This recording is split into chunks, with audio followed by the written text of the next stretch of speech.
जी मेरा प्रश्न पृथ्वी के झुकाव पर है कि 23.5 डिग्री जो झुकी हुई है, उसके झुकने का असली कारण क्या है कि वो क्यों झुकी? उसके झुकने का असली कारण क्या है? देखिए, असली कारण तो मैं भी नहीं जानता। एक वैज्ञानिक दृष्टिकोण है, एक धार्मिक दृष्टिकोण हो सकता है। धार्मिक दृष्टिकोण तो ये हो सकता है कि भगवान ने पृथ्वी बनाई ही ऐसी है। वैज्ञानिक दृष्टिकोण ये है कि कई कुछ साल पहले पृथ्वी से कोई एक ग्रह टकरा गया था जब पृथ्वी बन रही थी।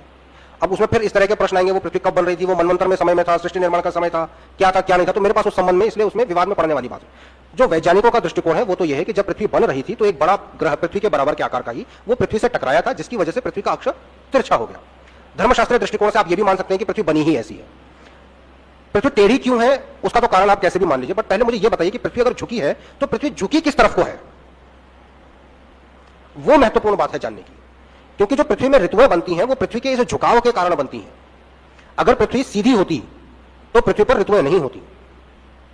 अच्छा, सिर्फ पृथ्वी ही झुकी है ऐसा भी नहीं है, बाकी सभी ग्रह झुके हैं।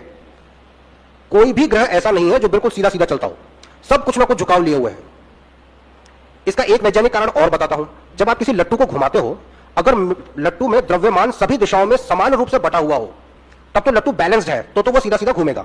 लेकिन अगर लट्टू में आप एक हिस्सा भारी कर दो तो जब वो घूमता है तो उसकी घूमने की दिशा थोड़ी सी तिरछी हो जाती है। तो पृथ्वी में भी क्या है कि जो भूमि का मास है, जो भूमि है, जो जमीन है, वो ज्यादातर उत्तरी गोलार्ध में है।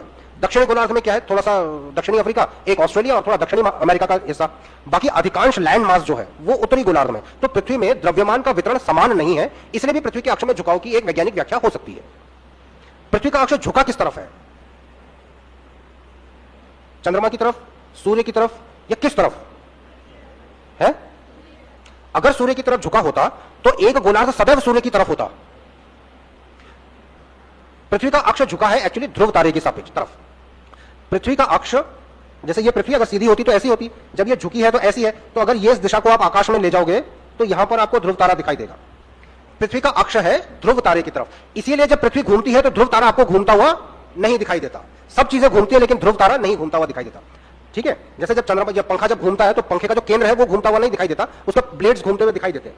तो ऐसे ही जो चीज अक्ष पर होती है वो घूमती हुई नहीं दिखाई देती, इसीलिए ध्रुव तारा घूमता हुआ दिखाई नहीं देता। और इसीलिए जब पृथ्वी सूर्य के चक्कर काटती है तो उसका जो अक्ष है ना वो सदैव ध्रुव तारे की तरफ रहता है, सूर्य की तरफ नहीं रहता। इसीलिए सूर्य के सापेक्ष उसका झुकाव घटता और बढ़ता रहता है। मानो ध्रुव तारा इधर है और सूर्य इधर है, तो जब पृथ्वी इधर है तो इस पृथ्वी का झुकाव तो ध्रुव तारे की तरफ है, तो सूर्य के सापेक्ष तो बराबर हो गया ना। अब पृथ्वी चलते चलते अगर ऐसे हो गई तो पृथ्वी का उत्तरी गोलार्ध भी सूर्य की तरफ और ये ध्रुव तारे की तरफ। जब ऐसे चलेगी तो पृथ्वी जब घूम रही है तो पृथ्वी ऐसे नहीं घूम रही है, उसका अक्ष उत्तरी ध्रुव की तरफ है तो अक्ष उत्तरी ध्रुव की तरफ ही है। और जब ये यहां ऐसे में चली गई तो ये उत्तरी गोलार्ध जो है सूर्य से दूर चला गया और दक्षिणी गोलार्ध सूर्य के पास चला गया। तो पृथ्वी का अक्ष जो है वो झुका हुआ तो है, लेकिन वो झुका हुआ है ध्रुव तारे की तरफ, सूर्य की तरफ नहीं झुका हुआ है।